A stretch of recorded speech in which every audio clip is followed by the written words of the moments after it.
Johann Kepler. Sou o guardião faraó de Turim. Em Turim existe o maior e mais visitado museu egípcio no mundo. E eu, Johann Kepler, sou o guardião do templo e do faraó de Turim, desse museu.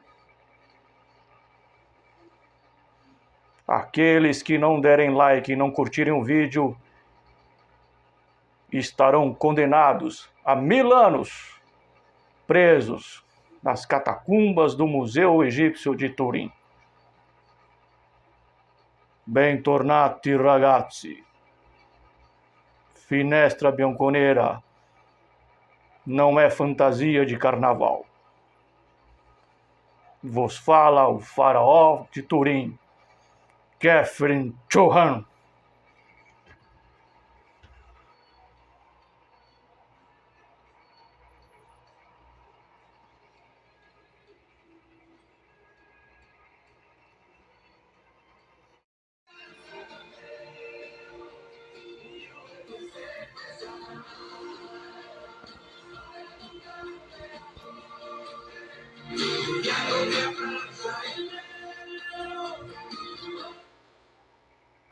Tifoso bianconeiro, o faraó deu um recado aí, se não der o like e você um dia for visitar a cidade de Turim, vai ficar preso nas catacumbas do Museu Egípcio de Turim.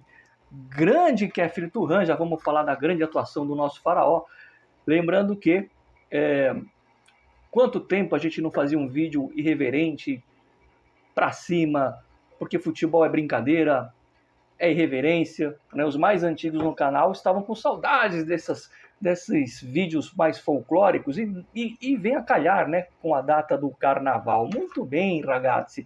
Antes de mais nada, dizer o seguinte: hoje, vejam vocês, contra o Verona, a gente sempre fala aqui de dados históricos, né? E contra o Verona, em 1992, a Juventus venceu em Turim, no antigo Dele Alpi, e o Schillaci, o Salvatore Schillaci, fez um gol de bicicleta, de bike, né? Começa o vídeo falando dos protestos da torcida. A torcida que fez um protesto ontem em frente ao J Hotel, fez ali um protesto pacífico, e hoje, em 3 fases no jogo. Primeiro tempo, a torcida ficou calada propositalmente, tá? Apenas alguns jogadores eles gritaram o nome e bateram palma, entre eles o Locatelli e o Gatti. Então, esses jogadores não foram colocados na prateleira daqueles que foram vaiados, né? Mas era um protesto contra não só os jogadores, mas a societal, a instituição como um todo. Mas lembrando que Gatti, Locatelli e alguns outros foram poupados desse protesto. No segundo tempo, houve apenas na última parte os gritos para sustentar a malha, ou melhor, para sustentar a nossa camisa. Esse é um protesto válido que mostra aí a insatisfação com o time. Falando do jogo em si, um jogo que resultado enganoso, em momento de cultura no Finestra, língua italiana, resultado bugiardo, ou seja, bugiardo vem de bugia, bugia significa mentira, e quando você fala bugiardo é mentiroso, resultado mentiroso, porque poderia ter sido 4-0, 5-0 no primeiro tempo, por exemplo, poderia ter fechado com 2-0, o goleiro deles lá estava num dia de Gianluigi Buffon, né? Eles chegaram uma vez só com perigo, mas não tão perigo assim. A Juventus aos poucos foi se acertando e poderia e merecia ter virado em vantagem. Só que começou aquela coisa de a bola não entra, a bola não entra, a bola não entra.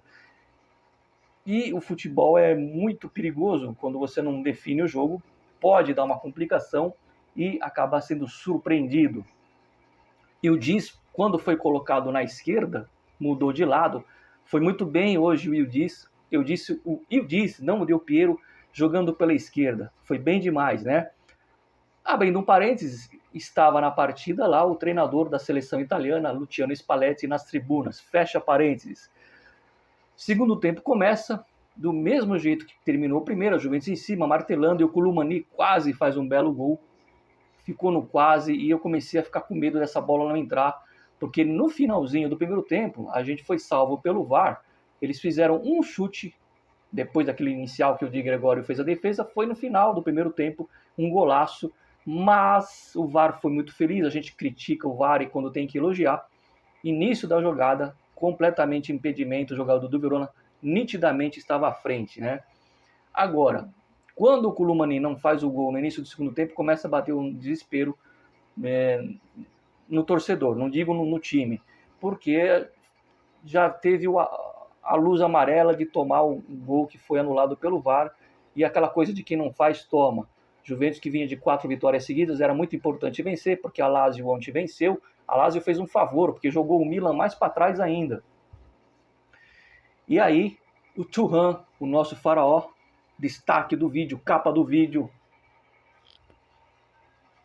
fez um gol. Ele que a semana passada fez um golaço, hoje fez um belo gol também, decisivo. É verdade que com 5 minutos, um lance que a gente fala na Itália que é um pênalti em movimento, ele não concluiu, mas tá com moral o Thuram, que eu sempre falei, o Juventus fez um bom mercado, tem jogadores de qualidade no time, não são medíocres, e o Thuram é um deles.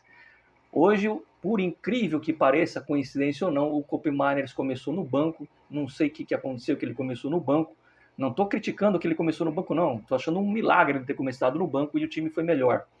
Tem gente na Itália até que, um amigo meu até comentou que com o Kope Meiners o banco é melhor, não sei. Fato é que o time foi bem e hoje jogamos como Juventus, repito, era para ser 4-0 tranquilo, né? Locatelli hoje foi muito bem, muito bem. Não é que eu puxo o saco do cara, eu sou crítico. Teve uma partida que ele foi mal, eu critiquei. Fez um pênalti infantil na Copa Itália, com Supercopa contra o Milan. Mas o geral da temporada, o Locatelli está muito bem. Tem que ser elogiado esse cidadão. Foi um dos melhores em campo hoje. Hoje o time... O McKean foi bem, o Thuram foi bem. O Di Gregório não trabalhou, não dá para analisar. O Gatti deu para o gasto ali, não sofremos muita pressão. Mas eu acho que o Locatelli vai se firmando aí para ser ele um dos líderes desse time num futuro breve, né? E eu acho o seguinte,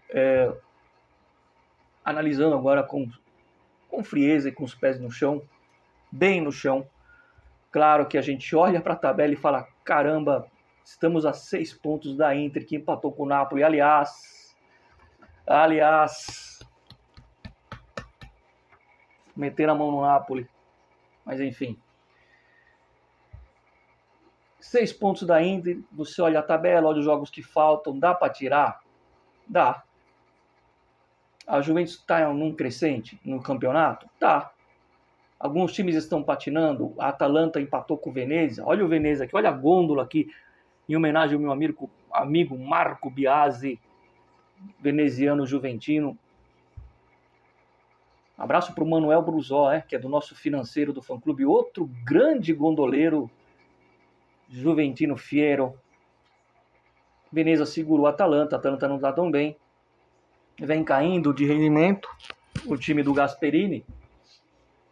E aí,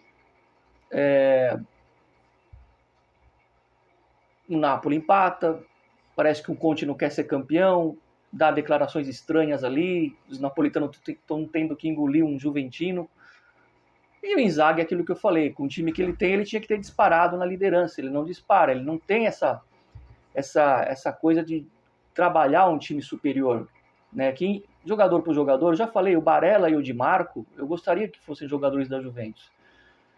E ele não consegue fazer esse time da Inter jogar tão bonito. Mas assim, com os pés no chão, não é que eu não acredito em título. Eu não confio no Mota. É diferente. É bem diferente. A Juventus não foi colocada lá esse ano para buscar o título. Foi colocada para ficar entre os 4.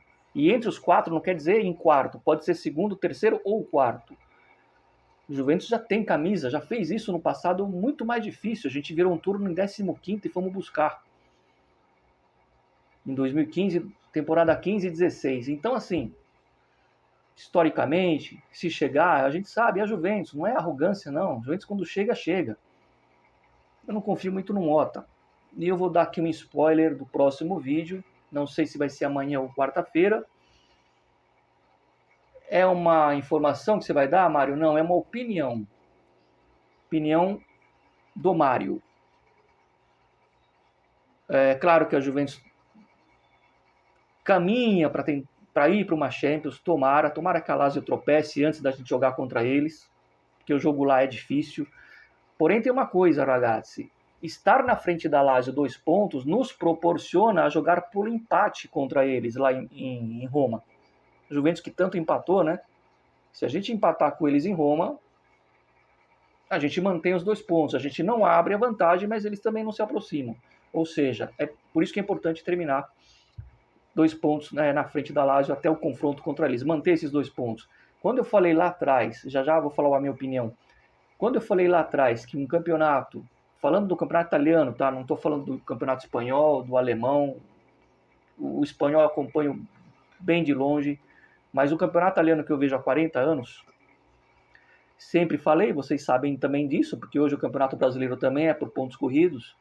O campeonato você ganha nos jogos pequenos e perde nos jogos pequenos. Então, quando você, voltando aqui no início do vídeo, quando eu falei agora há pouco dos 6 pontos na tabela, quando você olha esses 6 pontos e pergunta, dá para tirar? E eu faço uma outra pergunta como resposta. E aqueles empates contra o Parma, contra o Bologna, contra o Cagliari em casa? Se daqueles 3 empates tivéssemos vencidos 2, porque pode acontecer de um dia jogar mal e empatar em casa, mas 2 vitórias daquelas, o que seria hoje a tabela? Então foi lá que a gente provavelmente tenha perdido o campeonato. Mas ainda não perdemos porque somos aqueles do fino alla fine. Somos da turma do até o fim. Tá bom? Minha opinião para encerrar o vídeo, opinião, não é informação. Confirmo o que eu falei no último vídeo. Houve um contato com o Gasperini e houve um contato com o Tudor. Contato. E confirmo que tem alguém dentro do clube que quer o Antônio Conte de volta. Confirmo, cravo. O que vai acontecer? Não sabemos. Porque mesmo que a Juventus classifique, ragazzi, eu acho que o Mota é achismo, não tem essa palavra, achismo? Eu acho que o Mota não vai ficar na Juventus, mesmo ficando em 4º lugar. A única, talvez, reviravolta nesse meu achismo é se a Juventus conseguir a epopeia de conquistar o Scudetto. Porque aí... Mas eu tenho a forte impressão, eu disse forte, que ele não será o nosso treinador em agosto, tá bom? Like no Finestra Bianconera, sempre Forza Juve. Fino alla fine, hoje eu vou pro baile de Faraó com a máscara de Veneza. Quem sabe eu ache a Cleópatra.